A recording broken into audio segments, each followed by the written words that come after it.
जंगल में रह जयाम आदिवासी जंगल रखवाला रे।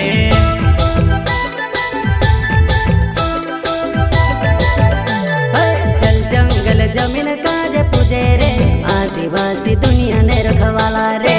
बाप देव खतरी काज पूजे रे आदिवासी सबसे निराला रे।